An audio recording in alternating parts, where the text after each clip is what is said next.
안녕하십니까. 만나서 반갑습니다. 저는 멀리 전라남도 목포에서 왔고요. 국립해양문화재연구소에서 학예연구사로 근무하고 있는 강원춘이라고 합니다. 반갑습니다.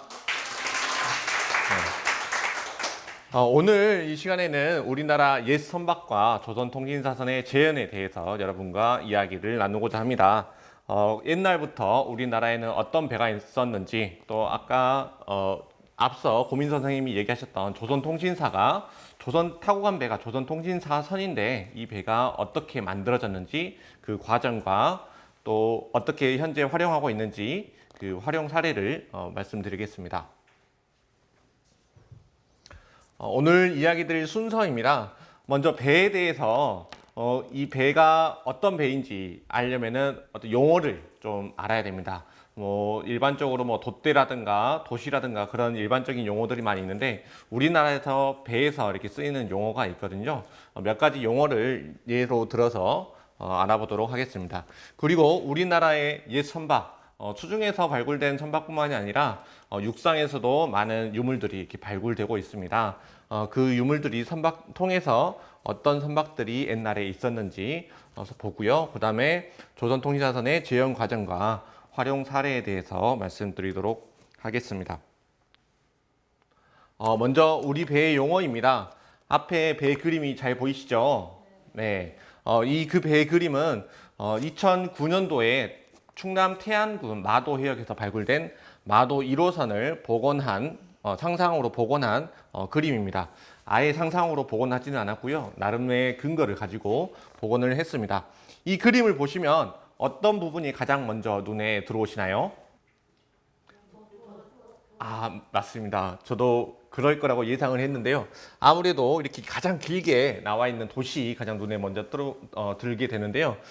이 돛도 있고, 또 위에 여기 이렇게 황토색으로 된 갑판이라고 하죠. 그리고 뒤에 사람이 한 명이 있는데, 사람이 한 명이 이렇게 잡고 있습니다. 뭔가를 잡고 있습니다. 이거를 배의 방향을 조정하는 타라고 또는 치라고 합니다.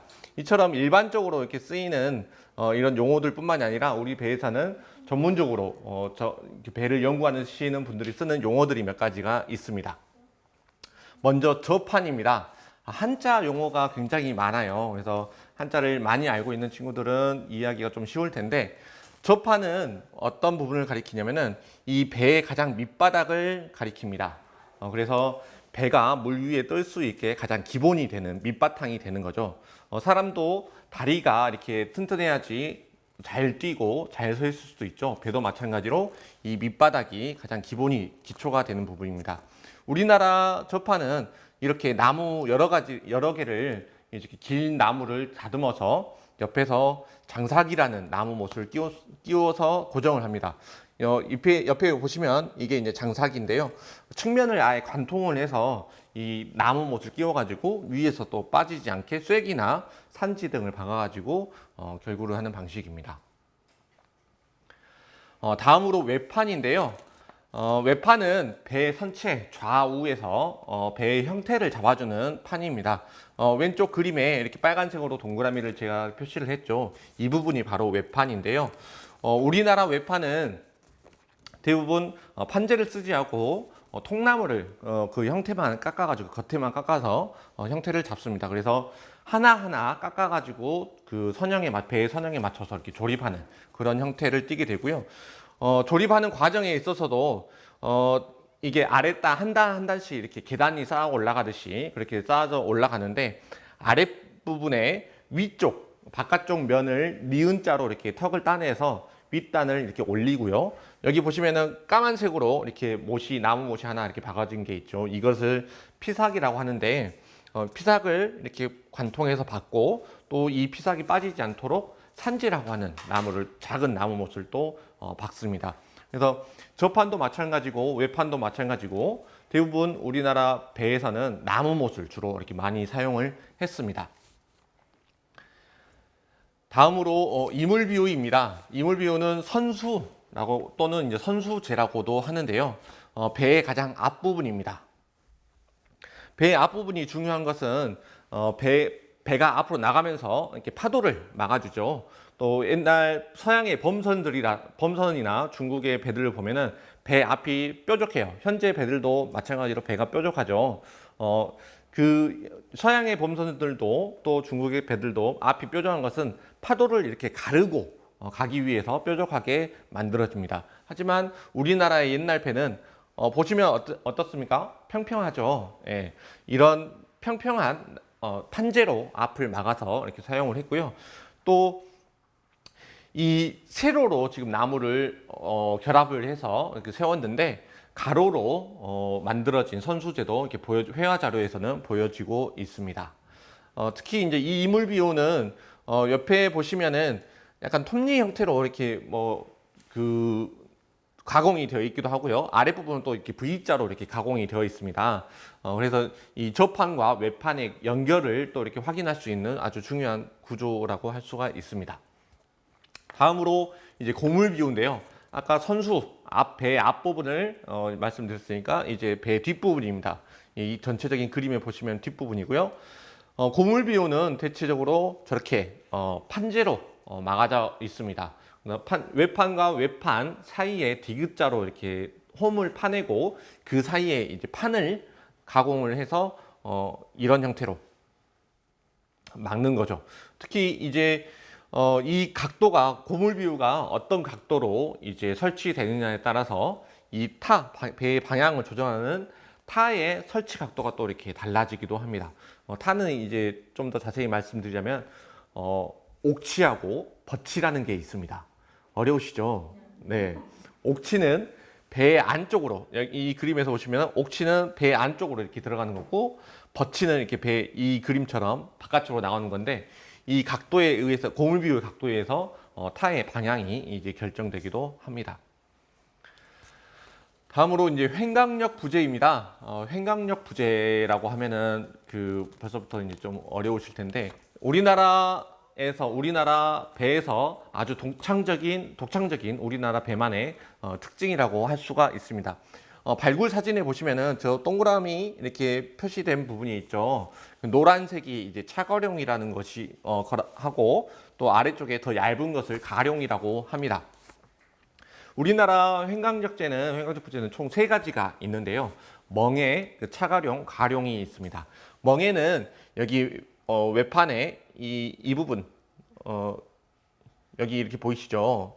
초록색으로 이 부분을 얘기하고, 갑판을 이제 설치하고 또 이 돛대를 잡아주는 부재입니다.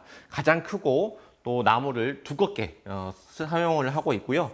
차가룡은 이 가룡과 가룡 사이에 좀 더 두꺼운, 가룡보다 좀 두꺼운 중간에 들어가는 거라고 할 수가 있고요. 마찬가지로 멍에와 마찬가지로 이 돛대를 같이 이렇게 잡아주는 역할을 하고 있습니다. 가룡은 외판마다 각각 다 이렇게 끼워지는데 가장 얇습니다. 또 원형의 통나무를 얇은 통나무를 그대로 사용해서 가룡으로 사용하고요. 이 횡강력 부재는 배의 형체를 유지시켜주는 목적으로 사용이 됩니다. 여러분 제 몸통 보이시죠? 몸통에 갈비뼈가 없으면 어떻게 될까요? 몸이 이렇게 찌그러지겠죠. 누르면 누르는 대로 들어갑니다. 이 횡강력제도 마찬가지로 배가 이제 물 위에 떠 있으면 파도에 의해서, 부력에 의해서 힘을 이렇게 중력 반대 방향으로 힘을 받게 되는데요. 이 아까 외판이라는 것이 찌그러지지 않게 이 횡강력제가 다 이렇게 외판마다 결합되어 있는 것이죠. 왜 이제 횡강력제를 우리나라 한선만의 독창적인 방식이라고 이렇게 말씀을 드렸냐면, 중국이라든가 서양의 범선들에서는 이 횡강력제 대신 격벽이나 늑골을 사용합니다. 늑골은 우리 갈비뼈와 같은 거라고 보시면 되고요. 격벽은 벽이라고 생각을 하시면 됩니다. 이 칸칸을 다 이렇게 막는 거죠. 여기도 마찬가지로 막고. 근데 우리나라 배에서는 외판마다 이제 가룡, 횡강력제를 이렇게 사용을 했고, 이 가룡의 또 특징적인 부분은 공간을 나누기도 하지만 아예 나누지는 않아요. 이 가룡과 가룡 사이에 이것처럼 이제 공간이 좀 일부분 보이는 그런 특징이 있습니다. 그러면 이제부터 우리나라의 배는 어떤 게 있는지 한번 보도록 하겠습니다. 가장 처음 방구대 안곽하의 고래잡이 배입니다. 방구대 안곽하는 혹시 가보셨나요? 네, 가보셨어요. 예, 지금 방구대 안곽하는 태화항 물속에 들어갔다 나갔다 하면서 언제 사라질지 모르는 그런 훼손 위험이 항상 도사리고 있습니다. 기회가 되신다면 언제 빨리 가셔가지고 실물을 한번 보시는 것도 좋으실 것 같고요. 울산 방구대 안각화는 이제 국보로 이렇게 지정이 되어 있는데 여기에 이제 선사시대의 동물이라든가 사람들의 생활상 모습들이 이렇게 아주 자세하게 세밀하게 그려져 있습니다. 가로는 그 크기는 약 가로 8m, 세로 약 2m 정도가 되고요. 그 시기는 선사시대 사람들이 바위에 새겼다 것으로 이렇게 연구되고 있습니다. 이 그림에는 다양한 동물들의 그림이 있습니다. 거북이, 호랑이, 또 그리고 뭐 개, 소 그런 다양한 동물들이 있는데요. 이 동그라미 쳐진 부분이 있죠. 여기는 아주 특징적인 부분이 있습니다. 우리 배 그림도 선사시대의 배 그림도 같이 있습니다. 뭐하고 어떤 동물과 같이 있을까요? 네, 맞습니다. 고래와 같이 그려진 배의 그림입니다. 방구대 안각화에는 총 169점의 동물 형상이 이렇게 새겨져 있는데 그 중에서 고래가 56점이 그려져 있습니다. 그만큼 3분의 1에 달할 정도로 많은 고래 그림이 그려져 있고 특히 이 고래와 같이 통나무배라고 이렇게 추정되는 배의 그림도 같이 그려져 있는데 총 6점이 있습니다. 근데 제가 4점만 그렸죠.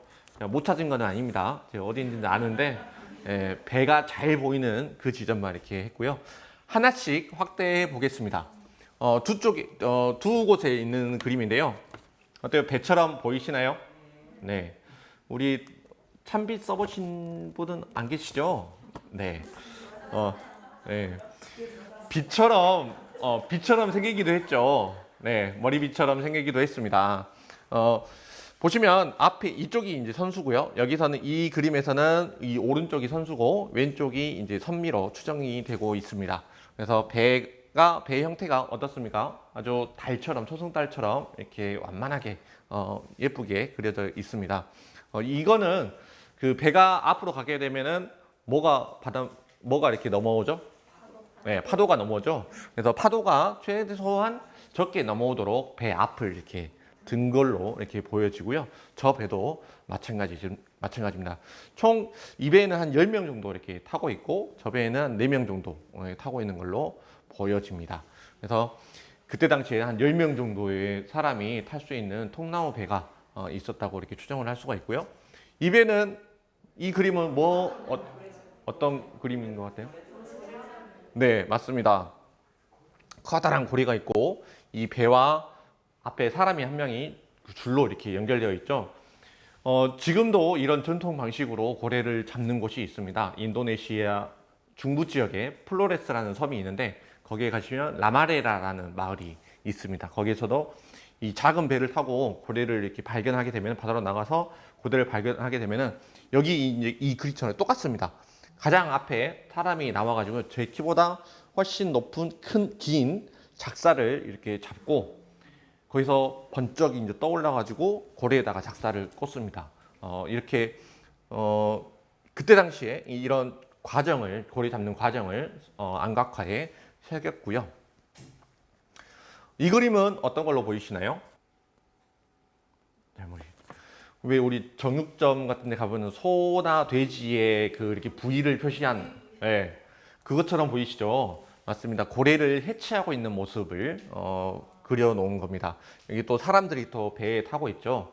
라마레라라는 마을에서도 마찬가지로 고래를 잡으면 그거를 이렇게 다 등분을 해서 사람들이 다 나눠서 가지고 간다고 합니다.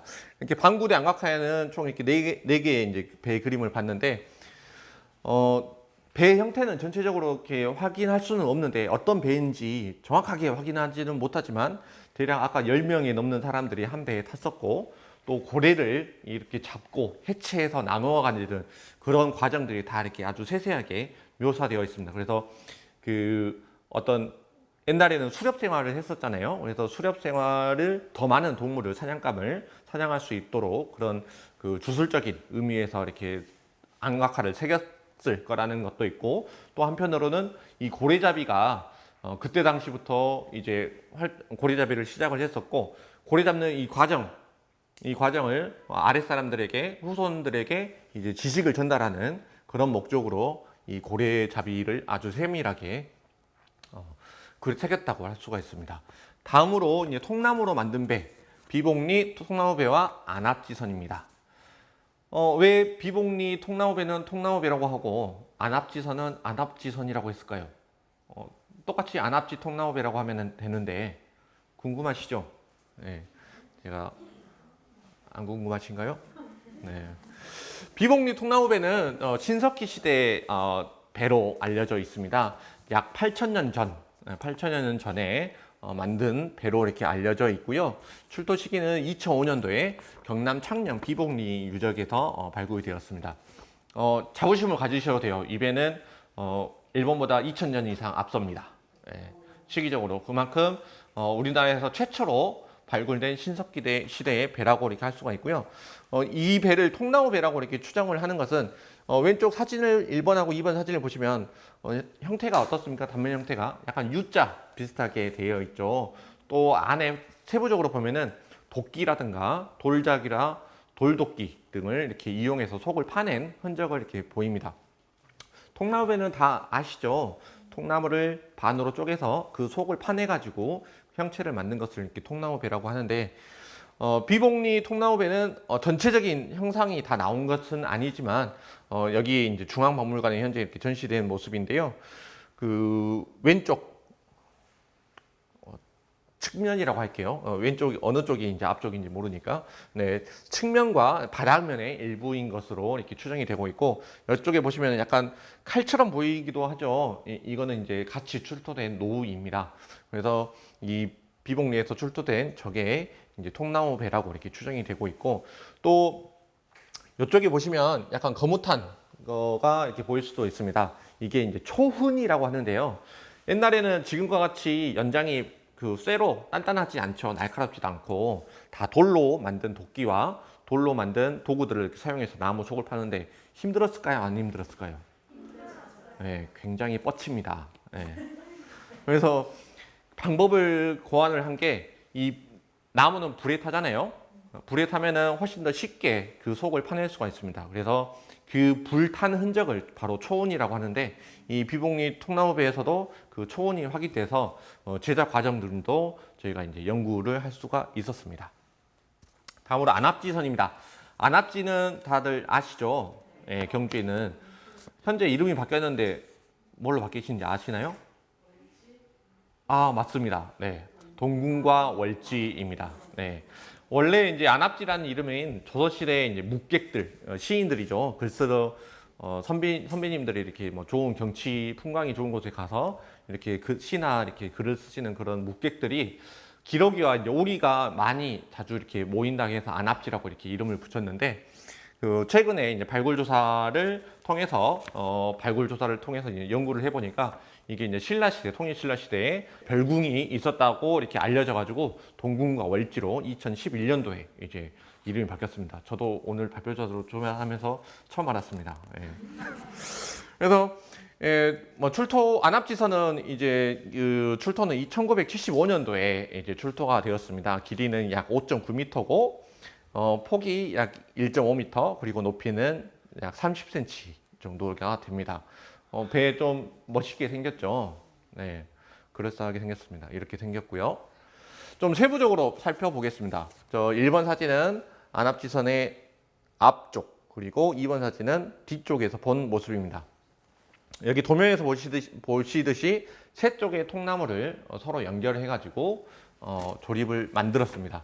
원래 안압지선은 아까 비복리 통나무배처럼 하나의 통나무로 만들었다가 다시 이 세 쪽으로 만들었을 수도 있습니다. 왜냐하면 안압지는 풍광이 좋잖아요. 그래서 여러 사람과 같이 지고 싶은데 통나무 하나로 이렇게 만들면은 이게 배가 좁습니다.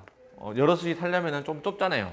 그래서 또 이제 배에 띄웠는데 이게 통나무는 바닥이 대부분 다 U자지 않습니까? 그래서 이게 띄우니까 배가 좌우로 기울겠습니까? 안 기울겠습니까? 기울죠. 그래서 통나무를 다시 반으로 쪼개요. 그런 다음에 이 가운데에 판재 하나를 더 추가를 해서 이 세 개 보시면은 약간 U자로 바가지 약간 꺽쇠 디귿자 형태로 이렇게 되었죠. 단면 형태가. 그래서 그 옛날 시대에는 통나무 배로 충분히 그냥 이렇게 강 같은 데를 이제 건너갈 수가 있었는데 더 많은 사람을 태우고 더 많은 짐을 싣기 위해서 배의 크기가 그렇게 되려면 배가 크기가 커져야 되죠. 그래서 이 여러 가지 원래 통나무 배에서 여러 가지 더 구조를 덧붙여 가지고 이런 그 구조선 구조선 형태로 더 다양한 더 복잡한 형태로 배가 발전하게 됩니다. 그 안압지선에서는 또 한 가지 또 흥미로운 점이 이렇게 저희가 확인이 됐었는데요. 4번하고 5번 사진을 보시면 동그라미 안에 뭐 약간 총알 자국처럼 이렇게 생긴 게 보이시죠? 네, 이게 바로 쇠못 자국입니다. 통일신라 시대에서도 쇠못이 사용을 배에 짓는데 쇠못을 사용했다는 것을 이제 확인하였고요. 특히 이 부분은 여기 이 나무못을 고정하기 위해서 이렇게 박아놓은 건데 아직 뭐 정확한 성분 분석이 되지는 않았지만은 이런 것을 봤을 때 안압지선 위에 또는 여기는 이제 배 측면이 안압지선은 배 측면이거든요. 외측면인데 선수하고 선미 쪽에도 이런 못 자국들이 다수 이제 확인이 되었습니다. 그래서 연구 결과에 따라서 안압지선의 형태가 아까 앞에 보셨던 형태와는 좀 많이 달라질 수도 있을 것 같습니다. 안압지선과 그 비복리 통나무배의 왜 이름이 다른지 말씀을 안 드렸는데요. 아까 제가 설명을 드리면서 이렇게 잠깐 언급을 했습니다.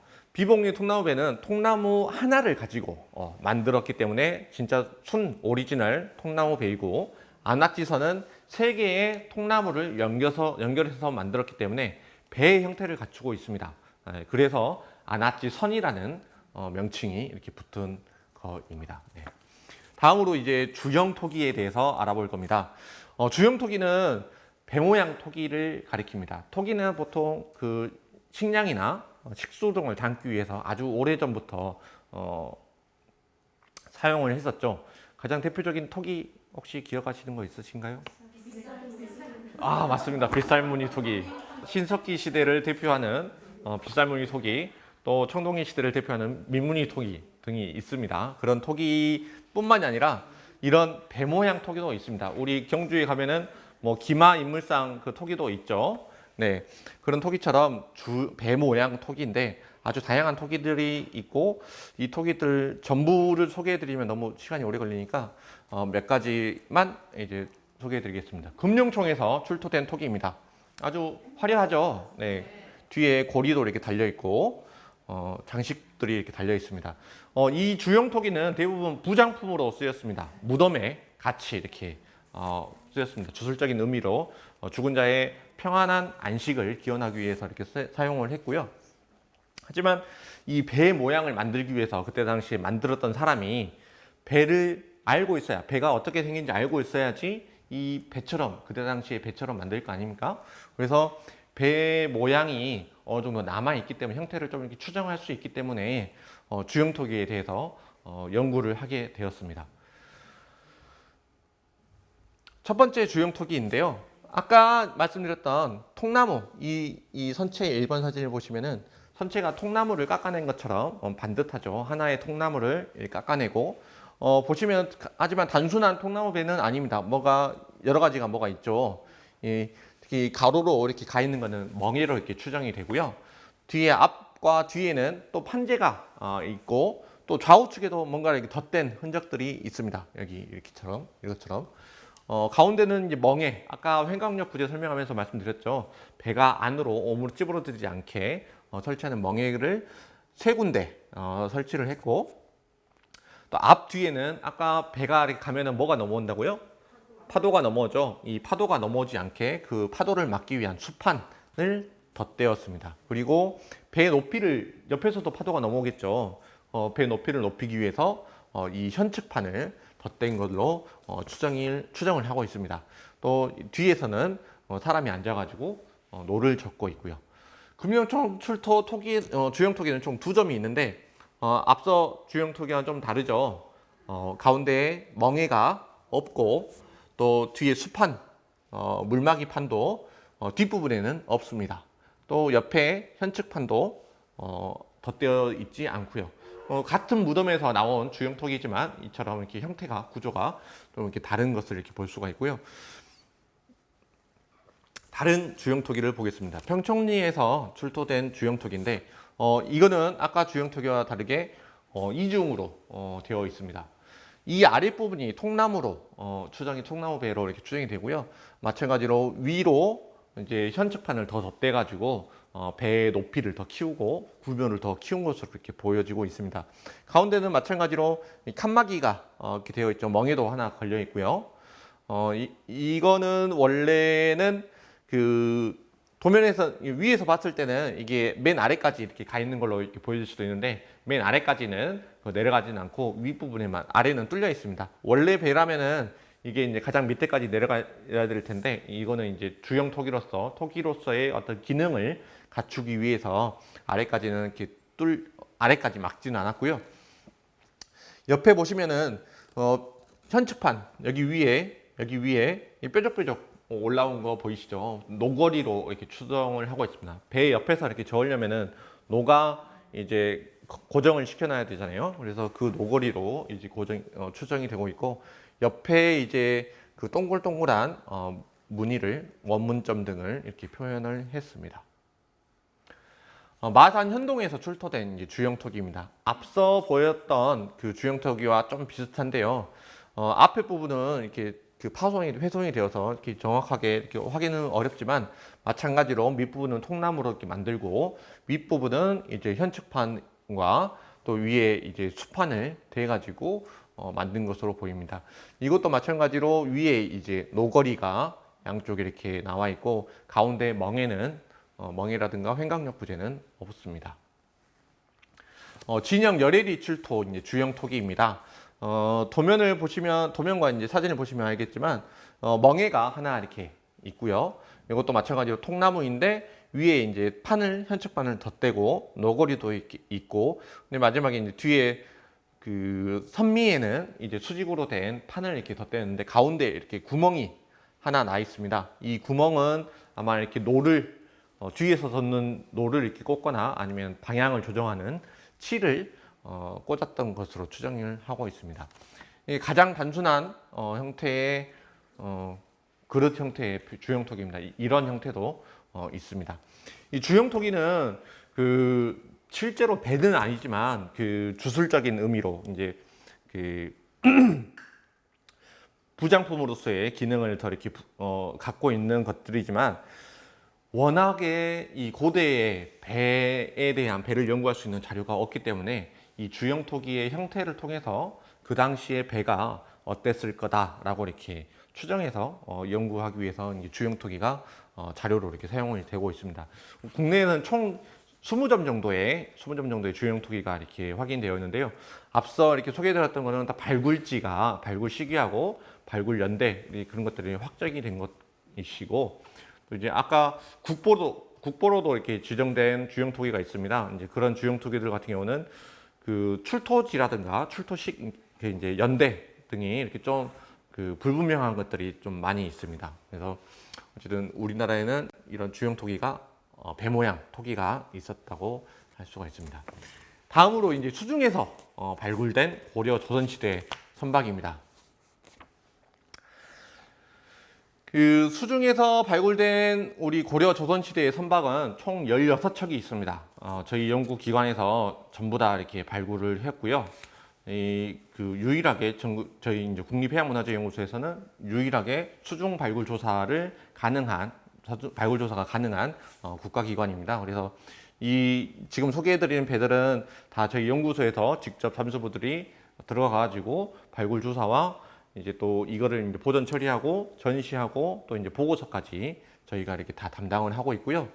저는 이 고선박을 저 전공으로 하고 있습니다. 이 배가 어떻게 생겼는지 그 보시면 사진에서도 보시면 아시겠지만 그 발굴된 선박들 보면은 다 완전체가 아닙니다. 예. 아주 오랫동안 물속에서 잠겨 있기 때문에 대부분이 이제 바닷속에 이제 미생물들이 이렇게 많이 살죠. 그 미생물들에 의해서 훼손되거나 아니면 조류에 의해서 훼손되거나 또는 이제 빠지다가 이렇게 파손된 경우도 있을 거고요. 그래서 훼손된 상체로 일부분만 이렇게 남아있기 때문에 그 나머지 부분이 너무 궁금한 거예요. 그래서 이 배들을 다 조각조각을 맞춰서 또 이제 문헌 자료들을 다 이렇게 연구를 해서 현재 복원을 하고 있고요. 그렇게 이제 복원된 배가 조선통신사선도 마찬가지로 그런 과정을 거쳐가지고 복원이 되었습니다. 16척을 전부 다 이렇게 소개해 드리지는 못하고 시기별로 가장 빠른 것부터 하나씩 소개해 드리도록 하겠습니다. 먼저 영흥도서입니다. 영흥도서는 통일신라 시기의 선박으로 추정이 되고 있습니다. 8에서 9세기이고요. 발굴조사는 2010년부터 13년까지 좀 3년간 이루어졌습니다. 인천 영흥도고요. 자월도입니다. 그 가운데 있는 섬업벌이라는 섬이 있는데 이쪽 서남쪽 해역에서 이렇게 발굴이 되었습니다.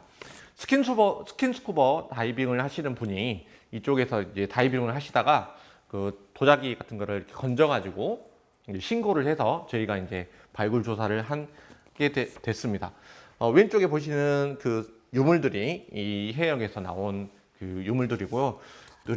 파도무늬 도기병이라든가 고대 청각이 약 900여 점이 이제 발굴이 되었습니다. 작은 거예요. 900점 우아하실 필요는 없으십니다. 3만 점 나온 경우도 있고요. 예, 굉장히 많이 발굴된 사례들이 있습니다. 영흥도선인데 배처럼 안 보이시죠? 네.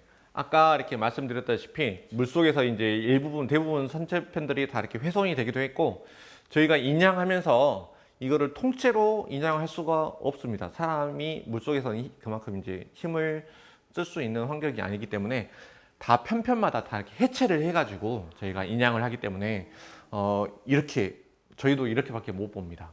저도 이 전공을 하고 있는 저도 이렇게밖에 못 보고 중국에서는 그 남해 1호라고 해서 이거를 통째로 중국 사람들은 참 대단해요.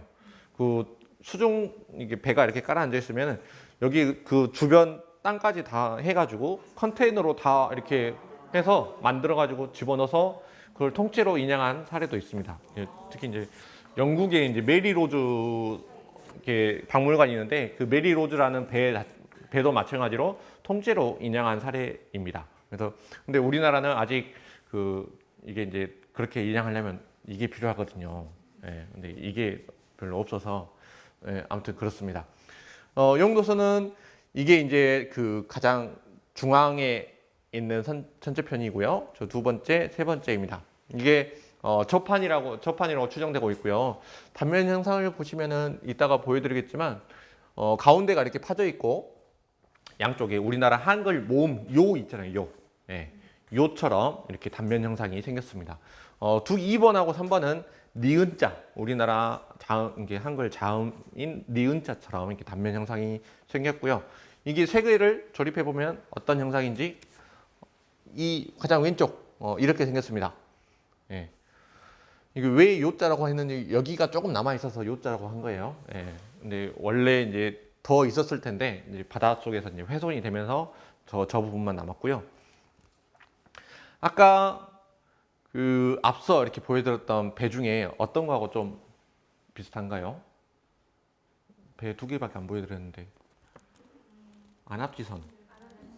네, 이 그 단면 이제 복원 예상도인데요. 네, 여기 이제 위가 이거를 이제 없다고 치면은 그 안압지선의 그 단면 형태와 좀 비슷하죠. 마찬가지로 원래 그 통나무 배에 이제 니은자형 만국부 종통제라고 하는데 이 만국부 종통제를 니은자로 된 거를 계속 이제 연결하다 보면은 배 형태가 나오겠죠. 이런 그 예상도라고 할 수가 있습니다.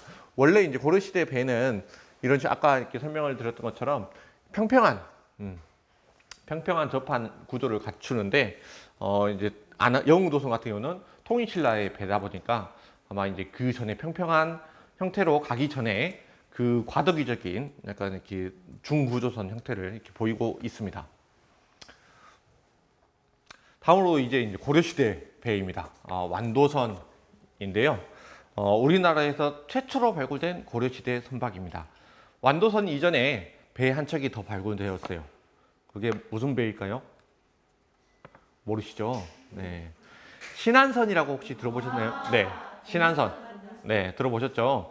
신안선이 1975년도에 그 전남 신안군 증도 앞바다에서 이제 발굴되었는데, 신안선은 14세기 이제 원나라 무역선으로 이렇게 알려져 있습니다. 신안선 그때 이제 발굴될 당시에 어마어마했습니다, 진짜로. 그거에 관련된 영화도 있죠. 영화인가? 만화, 네, 만화 있었죠.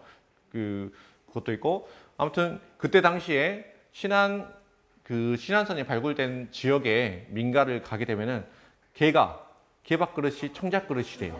예, 진짜로 그럴 정도로 그쪽에 이제 청자가 많이 나왔었고, 이거는 이제 완도선은 그 이후에 이제 신안선 이후에 발굴된 이제 선박인데, 완도 어두리라는 곳이 있습니다. 전남 완도 어두리라는 곳이 있고, 해남에서 생산된 청자를 싣고 남해안을 가다가 좌초된 선박으로 이렇게 추정이 되고 있습니다. 고려 청자 약 3만여 점. 아까 900점 아무것도 아니라고 그랬죠. 네, 완도선 3만여 점 나왔습니다. 그래서 왼쪽에 보시는 것 같이 이거는 뭘까요? 혹시 아시나요? 뭐처럼 생겼나요? 청자로 만든 장고입니다. 장고. 예, 장고 안에 그 나무로 이렇게 된 거 있죠. 예, 청자로도 이렇게 장고를 이렇게 만들기도 했고요. 청자로 만든 베개도 나중에 태안에서 나왔습니다. 베개. 그리고 연필꽂이 같은 것도 나왔고요. 어쨌든 보물창고입니다. 우리나라 서해는. 아무튼 이 완도선은 그 84년도에 이제 발굴이 완료가 되어서 현재 저희 연구소 전시관에 이렇게 복원된 상태로 전시 중에 있습니다. 네, 배처럼 이제 보이죠? 이렇게 조립을 해 놓으니까. 네, 아까 영흥도선과 달리 좀 이렇게 배처럼 보입니다. 완도선은 어떤 구조를 가지고 있는지 보겠습니다. 먼저 저판입니다. 저판. 예, 이렇게 5개의 열로 저판을 이렇게 만들었고요. 아까 이제 저판을 설명하면서 좀 빠뜨렸는데, 저판이 배 밑바닥이라고 그랬잖아요. 근데 우리나라 전통 선박은 평저형입니다. 평저형. 이렇게 나무를 이렇게 나란히 이렇게 반듯하게 이렇게 놓다 보면은 자연스럽게 이제 밑바닥이 평평해지겠죠. 네. 근데 평저형인데, 앞뒤로는 평저형이 아닙니다. 이게 배 앞이고 뒤면 이렇게 봤을 때는 평저형인데, 이렇게 보면은 앞과 뒤가 이렇게 치켜 올라간 형태입니다. 이렇게. 네. 이런 형태로 이쪽이 앞이고 저쪽이 이제 선미인데, 아까 그 파도를 넘어가야 되니까 그 선수를 이렇게 치켜 올린 거죠. 그래서 중국이나 이렇게 서양의 배들 같은 경우는 앞이 뾰족하니까 파도를 가르고 간다고 하죠. 하지만 우리나라 선박은 파도를 누르고 간다고 합니다. 그래서 이 파도를 이렇게 넘나드듯이 이렇게 하고요. 옆에서 측면에서 이렇게 장삭을 박아놓은 것을 이렇게 확인할 수가 있습니다. 그 다음에 이제 만국부 종통제입니다. 아까 만국부 종통제는 니은자로 된 구조의 종통제이고요. 저판과 외판을 연결하는 부제입니다. 이 만국부 종통제가 또 이렇게 특이한 게 몇 척에서 안 나왔어요. 이게 12동파도선과 그 12동파도선이라고 하는 선박과 완도선에서만 만국부 종통제가 확인되었습니다. 이게 저판하고 외판이 만나는 곳을 만국부라고 하는데요. 거기를 배 길이 방향으로 종방향으로 통하는 부제라고 해서 만국부 종통제라고 합니다. 이름이 굉장히 어렵죠. 네, 이거는 근데 저도 어쩔 수가 없네요. 바꾸고 싶은데, 아무튼 저판은 5열 13평이 됐고, 만국부 종통제가 1단이 나왔습니다. 저희 왼쪽에 보시는 게 만국부 종통제고요. 12동파도선은 2단이 나온 것도 있습니다. 12동파도선이라고 하는 배에서는 2단이 나왔고, 그래서 이게 완도선 같은 경우는 고려 초기에 선박으로 이렇게 편찬이 되었는데요. 청자가 어떻게 생겼는지 가지고 이제 그 연대를 측정하는 방법이 있습니다. 그거에 따라서 이 안에 실렸던 청자가 그때 당시에 만들어졌던 청자이기 때문에 12세기 초로 완도선이 이렇게 되고 있고요. 완도선의 외판은 지금 옆에 이렇게 나와 있는 판인데, 총 그 4단, 좌우연 4단이 이렇게 나와 있습니다. 굉장히 이렇게 부식이 많아가지고 훼손된 부분이 많아서 전체 형상을 확인하기 좀 어렵지만, 그래도 아까 이 노란색 홈, 그리고 이 빨간색 구멍, 사각형 구멍이 보이시죠? 이거는 일부러 이제 가공하는 구멍인데요. 차가룡을 삽입했던 구멍, 그리고 가룡을 삽입했던 구멍. 그래서 이것처럼 이렇게 그 횡강력 부재를 이제 설치했다는 것을 저희가 이제 완도선에서 확인할 수가 있습니다. 완도선에서는 이렇게 그 정도만 구조가 이렇게 확인이 되었고요. 다음으로 이제 마도 1호선입니다. 마도 1호선은 시기가 딱 정해졌습니다. 1208년. 마도 1호선에는 저렇게 이제 태안에서 쭈꾸미가 청자를 갖고 오면서 이쪽에서 이제 그 3만여 점의 이제 고래청자가 나왔거든요. 마도 1호선은 이렇게 통나무를 이렇게 가공한 것들이고요. 접판과 외판 일부가 나왔습니다. 네, 중앙 접판재. 그리고 마도 1호선은 현재 이렇게 복원이 돼가지고 그 태안에 태안 해양유물 전시관이 있습니다. 거기 실내가 실제로 복원된 배가 이렇게 전시되어 있으니까요. 한번 보시는 것도 좋으실 것 같습니다. 그래서 외판이 이런 식으로 수중에서 확인이 되고 있고, 마도 1호선에는 선수제가 이렇게 나왔어요. 그래서 이 선수제를 통해서 저희가 이제 배 규모를 이렇게 추정할 수가 있습니다. 여기 보시면 도면 보시면은 톱니 형태로 이렇게 막 되어 있는 것 있죠. 거기에 이제 외판 단수가 몇 단인지 볼 수 있고요.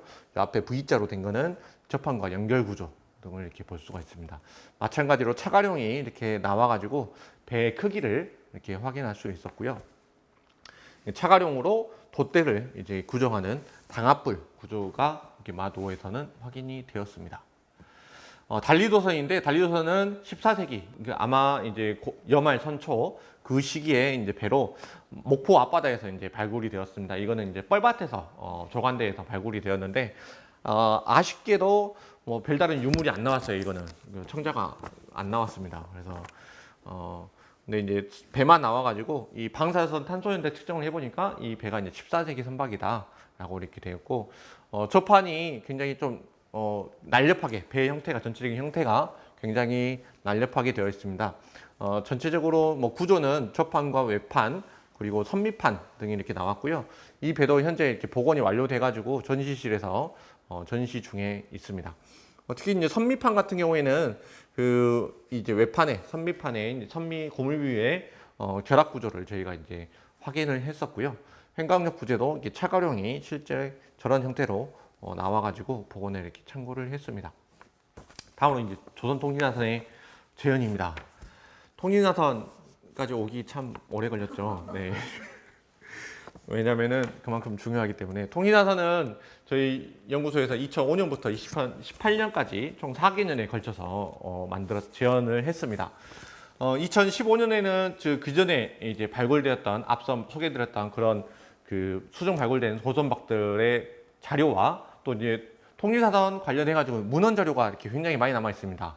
특히 그 왼쪽에 이제 개미수사록이라고 이제 통신사를 갔다 오신 그 선생님이 개미수사기라고 여정을 이렇게 남긴 그 일기 비슷한 거예요. 기행록인데, 그 개미수사록에 보면은 배 구조, 배를 어떻게 만들고 어떤 직기들이 다 들어간지 그런 것들이 다 자세히 남아 있습니다. 또 헌성유고라는 그 사견선, 이게 통신사선인데요. 사견선에 전개도가 있어서 이것 자료를 참고했고, 또 조선통신사 정사선도, 그리고 이 그림은 일본 나가얀 현립박물관에서 소장하고 있는 그림인데, 이 그림을 외형적으로 굉장히 많이 참조를 했습니다. 보시면은 단청이라든가 그 배 구조가 아주 자세히 남아 있습니다. 이런 것들을 연구하고 설계하고 이제 모형으로 제작을 했습니다. 설계도 저희가 이제 그냥 손으로 그리는 게 아니라 조선공학적인 기법들을 이렇게 분석을 통해서 이 배를 이렇게 만들었을 때 제대로 뜰 것인지 그런 많은 연구를 했었고요. 도면을 그리면서 약 24번을 전체적으로 다 교체하고 수정하고 하는 그런 작업을 거쳤습니다. 혹시 통신사선 모형 실물로 이렇게 보신 분들도 계실까요? 네. 아, 네. 네. 그 통신사선 모형은 저희가 항상 그 부산 올 때마다 가지고 오니까요. 한번 나중에 이렇게 보셔도 좋을 것 같고, 실물 재현은 2017년부터 18년까지 약 2년, 2년 동안 만들었는데, 실제 개월수 따지면은 19개월 정도 이렇게 됩니다. 이 통신사선은 그 목포에서 이렇게 제작을 했는데요. 실제로 건조했는데, 이 나무가 몇 그루가 들어갔을까요? 소나무로 했는데 900그루가 들어갔습니다. 네. 나무값만 6억 정도 됩니다. 네. 근데 이게 그냥 일반적인 소나무가 아니고 한 150년 된 소나무예요. 한아름에도 다 못 안길 그런 그 통나무를 이제 다 이렇게 깎아가지고 이렇게 보시면 사진으로 보니까 실제 실감이 안 나실 텐데 굉장히 커다란 나무를 이렇게 사용해서 만들었습니다. 그래서 저판부터 외판, 그 위에 판호까지 만들고 위에 단청도 하고 실제 이제 배 바다에 띄워가지고 실제 운항이 가능하게끔 이렇게 만들었고요. 영상을 한번 보시겠습니다. 네, 이거는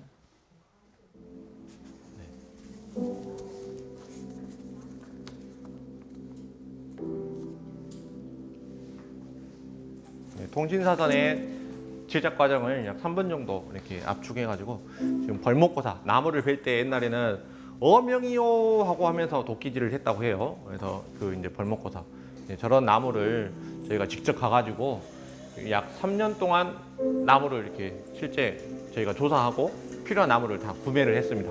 네. 저렇게 큰 나무를 저희가 사용을 했고요.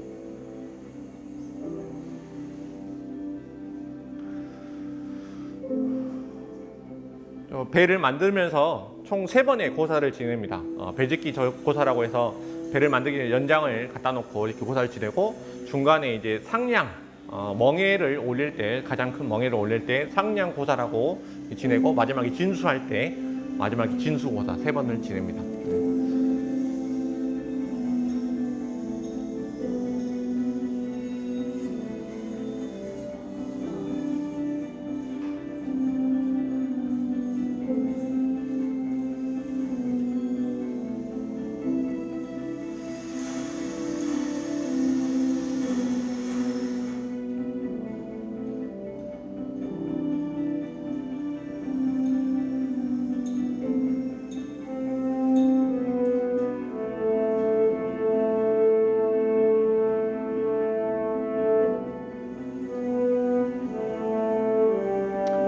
지금 아까 그 우리나라 전통배는 횡강력제로 이제 가룡인을 쓴다고 했잖아요. 근데 이 배는 실제 운항을 해야 되기 때문에 그 선박 검사를 받아야 되고 그 뭐 KST라든가 한국해양교통안전공단의 검사를 받아야 이 선박으로서 안전하다는 것을 증명을 받아야 하기 때문에 아까 격벽을 사용을 했습니다. 네.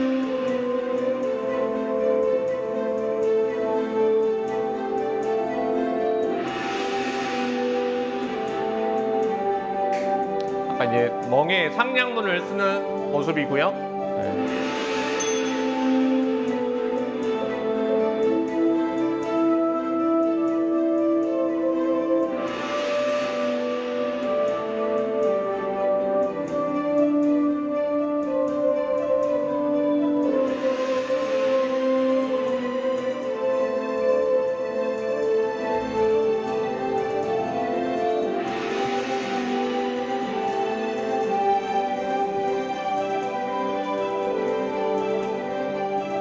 저 앞에는 아까 용면이라고 합니다. 단청. 네, 그래서 그 배가 아까 통신사가 갈 때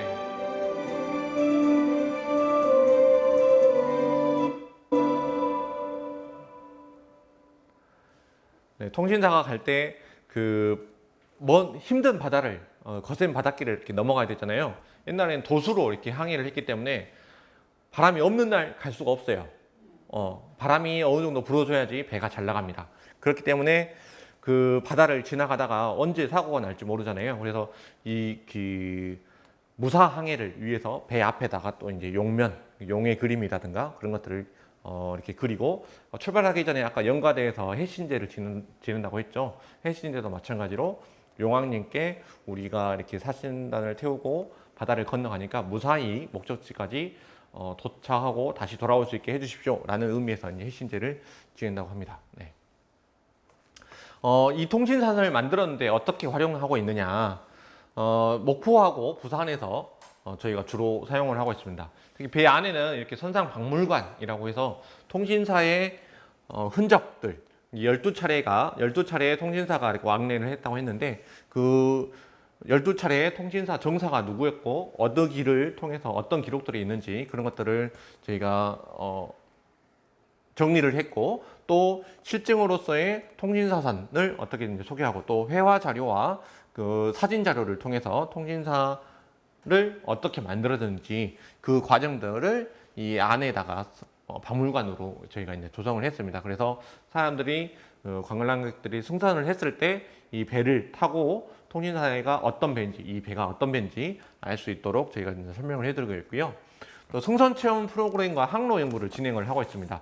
저희 연구소에서는 부산문화재단하고 같이 이렇게 업무 협약이 이렇게 체결되어 있어서 매년 부산에 와가지고 저희가 항해 승선 체험을 하고 있습니다. 특히 이제 조선통신사 축제가 펼쳐지는 5월하고 또 배 타러 가자 행사가 진행되는 7월 달에 이제 2차례 이제 부산에 오게 되어 있고요. 이제 배 위에서 공연하고 또 이제 그 옛날 전통 놀이, 번화 등의 전통 놀이들을 이렇게 체험하는 행사도 진행을 하고 있고, 배 선실에는 이렇게 통신사 회화 그림을 이렇게 아이들과 같이 이제 맞춰보는 퍼즐 같은 것도 이렇게 있습니다. 한편으로는 또 이 통신사선을 저희가 운항을 해서 옛날에 고려시대, 조선시대에 바닷길이 어떻게 이렇게 연결되었는지 옛날 문헌 등을 통해서 실제 그 배가 갔던 그 기록들을 저희가 연구해서 그 길대로 저희가 항로를 연구하는 그런 연구를 하고 있습니다. 네. 이상으로 긴 시간, 좀 어려운 주제였는데 긴 시간 함께 해주셔서 너무 감사드립니다.